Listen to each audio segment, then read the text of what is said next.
Bismillahirrahmanirrahim, dear student. Today we will discuss about the very important poem "All the World Is a Stage" by William Shakespeare. That is very important poem and very famous poem.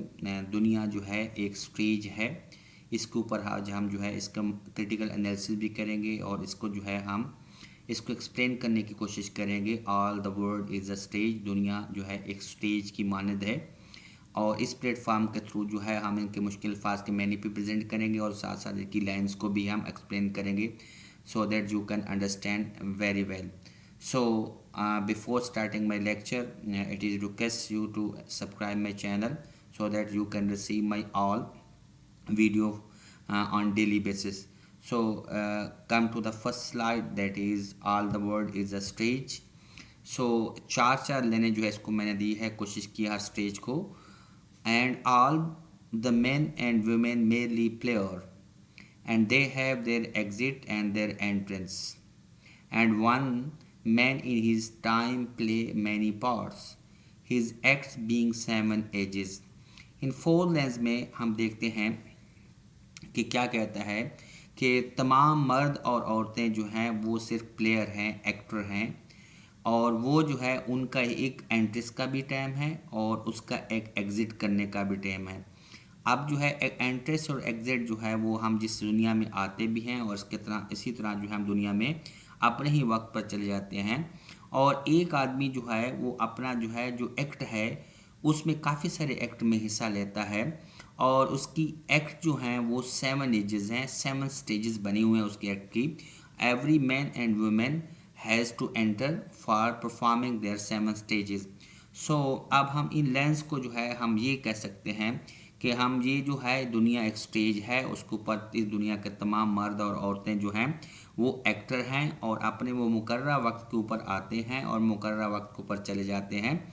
और एक आदमी इस दुनिया में जो है वो बहुत से काम करता है, बहुत से एक्ट्स करता है और उसके जो एक्ट हैं उसकी 7 दर्जे हैं, 7 स्टेजेस हैं. No we will discuss in English. Firstly, this is a monologue. Monologue is a poem which is a combination of two words. Mono is a Latin word. Mono is mean one, and log is to talk. It means that someone is talking to himself, जिसको हम जो है खुद कलामी भी कह सकते हैं. This monologue compare the word with the stage in a theatre. ये जो मोनोलॉग है एक थिएटर के अंदर एक स्टेज जो बना तो उसके साथ कंपेयर करता है. Man and women are the actor are player of this stage.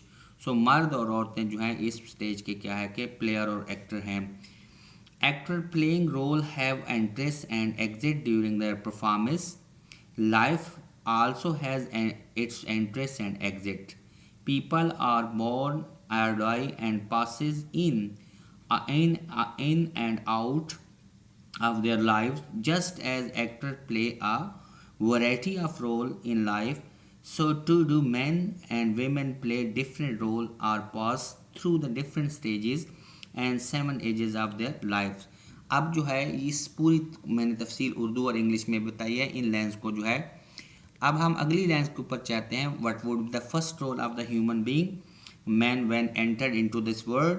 The first the infant. सबसे पहले जो है इन्फेंट जो है सिर्फ और बच्चे को कहते हैं, दूध पीता हुआ बच्चे को. Mewling and poking in the nurse arm. इसके जो है मीनिंग सिनोनिम्स जो है मैंने नीचे भी लिखे हुए हैं, यहाँ पे आप चेक कर सकते हैं. म्यूलिंग जो है वो क्राइंग है, ये वाइनिंग है. पोकिंग जो है वो आपका क्या वोमिटिंग है. इन द नर्स आर्म, जब इंसान इस दुनिया में आता है तो वो क्या है रोता हुआ और इसके साथ जो है नर्स के बाजू में उल्टियाँ करते हुए आता है. And then the whining school boy, फिर रोता हुआ चीखता हुआ जो स्कूल जाने वाला बच्चा बन जाता है. विद हिज सैचल, सैचल जो है वो बैग को कहते हैं, स्कूल बैग को. एंड शाइनिंग मॉर्निंग फेस, और उसका सुबह का चमकता हुआ चेहरा लिए. Creeping like a snail, creeping क्या होता है, रिंगने को कहते हैं. वो क्या है कि सीप की तरह जो है ऐसा ऐसा चलता है. Unwilling to school, it means he is reluctant. अब जो है इस स्टेज के अंदर जो है हमने 2 रोल लिए हैं. इस स्पीच में जो है 2 रोल्स हैं और 2 रोल जो है अपने. अब फर्स्ट रोल को देखते हैं. इज द एन इन्फेंट और a baby. The baby cries and whines before vomiting in the arm of the nurse, and because the man is helpless when he entered in this world, that's why his first stage is very helpless. So the second stage is unwilling schoolboy. He is not ready to attend the classes. His face is very shining, morning face is very shining. He has a school bag and he is walking very slowly to attend the classes like a snail. So he is reluctant, he is unwilling to attend the classes. That's why he is walking very slowly. So in these land, the two stages of life have been discussed. First one is infant, शेरकुल बच्चा. The second one is school boy, school ना जाने वाला बच्चा जो है वो जो जाने के लिए तैयार नहीं है. देन द लवर, इसके बाद जो है देन लवर की बारी आती है. That is very sentimental life. sighing like a furnace with the woeful ballad made to his mistress eyebrow. अब हम इस मिलान में देखते हैं the man shift from second stage to the third stage, that is sentimental life. The man has become very emotional. इंसान जो है वो इमोशनल बन जाता है और उसके अंदर जो है बहुत से ख्वाहिशात वगैरह आ जाती हैं और इन ख्वाहिशात की वजह से क्या है कि उसके अंदर बहुत सेंटिमेंट्स आ जाते हैं और वो मोहब्बत करने लगता है और उसकी जो आँखें होती हैं वो भट्टी जिससे आग निकलती है उस तरह की होती हैं और इसके साथ वो बड़ी गमगीन जो है गज़ल जो है वो स्टोरी जो है थ्रू सॉन्ग जो लिखता है, बैलेड जो होता है a story told through a song होता है. I made his mistress eyebrow, और वो अपनी महबूबा के जो है आईब्रो बनाकर जो है उसके उस वो बनाता है और he talk about the sentimental life of his beloved. So the fourth stage of life is then a soldier. फिर शिफ्ट हो जाती है ये स्टेज जो है फोर्थ स्टेज के ऊपर, दैट इज सोल्जर. इंसान जो है वो एक दफ़ा सिपाही बन जाता है, full of strange out and budded like a pod. और वो क्या है अजीब व गरीब किस्म के जो है वो हल्फ उठाता है और उसकी दाढ़ी जो है वो चीते की तरह जो है हो जाती है, बर्ड की तरह हो जाती है. पार्ट जो है अब बिग कॉट होता है, विद लेपर्ड भी कह सकते हैं और पैंथर भी कह सकते हैं. मेड नेक्स्ट जो है jealous in honour and sudden in quick in quarrel, seeking the bubble reputation even the cannon's mouth. अब हम ये कह सकते हैं कि इंसान जो है वो अजीब व गरीब किस्म के जो ना ओथ उठाता है, उसकी दाढ़ी जो है चीते की तरह लंबी हो जाती है और अपनी इज़्ज़त के बारे में जो है वो बहुत ज़्यादा जेलसी इख्तियार करता है और लड़ाई करने में बहुत जल्दी कर लेता है. और वो अगर उसको जो है तोप के मुंह से भी जो है अगर उसको अपनी इज़्ज़त लेनी हो, अपनी रेप्यूट लेना हो तो वो लेने में कोई हर्ज नहीं रखता और वो इसके लिए तैयार हो जाता है. अब इसको उर्दू में बताया है और अब इसको जो है मैं फोर्थ स्टेज को जो है मैं इंग्लिश में बताने की कोशिश करूँगा. In the fourth stage of life the man plays the role of the soldier. He has bored swear oath and he is ambitious to seek out honor. He is also keen to improve his reputation. He is willing to risk dangers such as cannon in a war. यानी वो ज़िंदगी के तमाम ख़तरात का सामना करने को तैयार भी है लेकिन अपनी इज़्ज़त के ऊपर वो कंप्रोमाइज़ करने के लिए बिल्कुल तैयार नहीं है. ये जो है फोर्थ स्टेज है विलियम शेक्सपियर की. अब हम फिफ्थ स्टेज को देखते हैं एंड देन द जस्टिस. इंसान जो है अपनी फिफ्थ स्टेज के ऊपर जो है वो जस्टिस बन जाता है, जज बन जाता है और जज का रोल अदा करता है in fair round belly with the good capon. अब जो है बैल उसका जो पेट है वो क्या है कि एक रोस्टर की तरह हो जाता है, मुर्गा जो होता है उसकी तरह जो हो जाता है.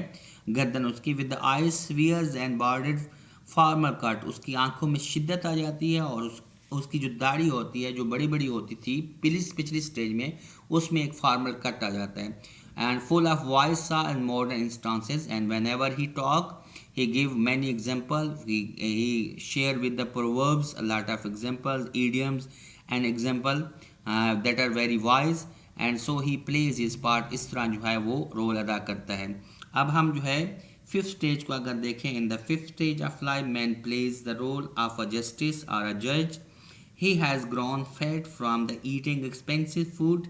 He uses his experience of life and knowledge he has gained to offer what he thinks are wise. Sayings and advices are good decision and all these things are the part of his talking. Whenever he is talking he is giving many modern examples and as well as a lot of quotation from the past. He gave so many example. In this way the person play the fifth role in this world. पांचवी stage पे इंसान जो है ये कुछ करता है. Then the six age of shift. Then जो है ना छठी स्टेज आ जाती है into the lean and slipper pantaloons. अब जो है pantaloon is Italians character old man which give us the history about weak old man. So over here pantaloon is a weak and old man, weak old man with a spectacles, nose and pouch on the side. His youthful house will saved a world too wide for his shrink, and his big manly wife turning again toward the childish terrible pipe and with whistles in his song. अब हम जो है six stage के बारे में बात करेंगे. इंसान जब इस दुनिया में प्लेयर है और सिक्स स्टेज पे जब आता है तो उसकी जो है इंसान जो है बिल्कुल दुबला पतला और कमज़ोर हो जाता है और उसकी आंखों पे जो है वो चश्मे आ जाते हैं नोज़ के ऊपर और इसके साथ साइड पे पोच हो जाता है और उसकी जो जुराबें होती हैं, स्टॉकिंग होती हैं, वो बिल्कुल खुली हो जाती हैं जो कि बहुत वाइड हो जाती हैं और वो सुकड़ जाता है उसका जिस्म जो होता है और उसकी बहुत जो मर्दाना जो आवाज़ होती है भारी जो होती है वो एक दफ़ा जो है बिल्कुल जो है फिर टर्न हो जाती है, बिल्कुल पतली हो जाती है और इसके अंदर जो है पाइप्स की आवाज़ आना शुरू होती है. पाइप्स मीन क्या है कि वो उनकी म्यूजिकल इंस्ट्रूमेंट होता है जिसमें से बहुत जो है हाई पिच जो है ना वो ट्यून निकलती है. And whistles in is sound, और वो जब बोलता है तो उसमें जो सीटियाँ बजती हैं.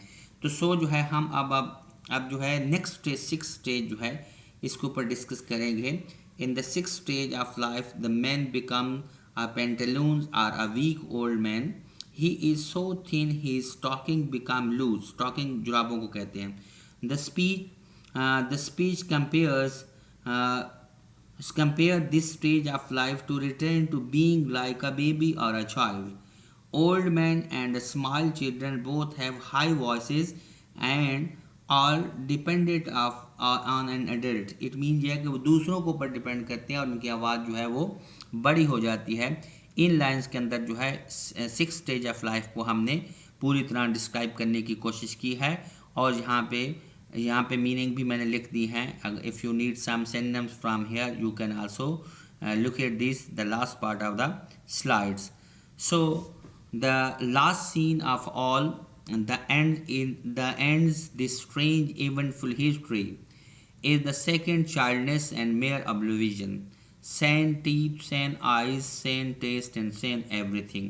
अब हम इसको आखिरी सीन को देखते हैं कि इंसान जो है इन तमाम सीन का जो सेवन स्टेजेस आखिरी स्टेज है, it is the end of human life, that end of strange eventful history. इसका मतलब है जो कि इंसान इस दुनिया में एक जो एंटर करता है एज ए स्टेज के ऊपर परफॉर्म करता है और वो जो स्ट्रेंज हिस्ट्री होती है वो अपने अख्ताम की तरफ चली जाती है और इंसान के ऊपर एक दफ़ा फिर जो है बचपना आ जाता है और उसमें फॉरगेटफुलनेस जो है उसके अंदर बहुत ज़्यादा पाई जाती है क्योंकि बच्चों में अंदर और इंसान के अंदर जो है जिस तरह छोटे बच्चे के टीथ भी नहीं होते, सेंस जो है विदाउट होता है के बगैर जो है फ्रेंच वर्ड है सेन विदाउट को कहते हैं. एंड सेन आइज उसकी आंखें नज़र भी ख़त्म हो जाती है. सेन टेस्ट उसका टेस्ट भी ख़त्म हो जाता है. सेन एवरीथिंग उसकी जो है हर चीज़ जो है ख़त्म हो जाती है. In this way the man is ready to depart this world. The seventh stage and final stage of life is extreme old age and second childhood.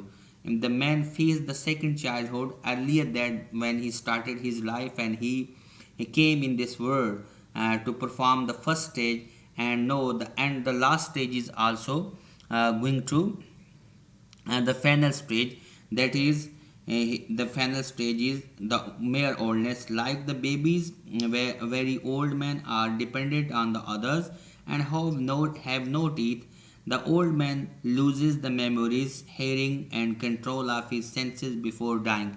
It means that it is the end of everything. The man is ready to leave this world. There are 7 stages which have been discussed in front of you. In the slide, I might try my best to give you the better interpretation and understanding of the undercurrents meanings of this poem written by William Shakespeare. Thank you so much for watching my channel, and I hope that you would write me your whatever your suggestion is in your in my comment box. Thank you so much for watching this channel. Assalamu alaikum.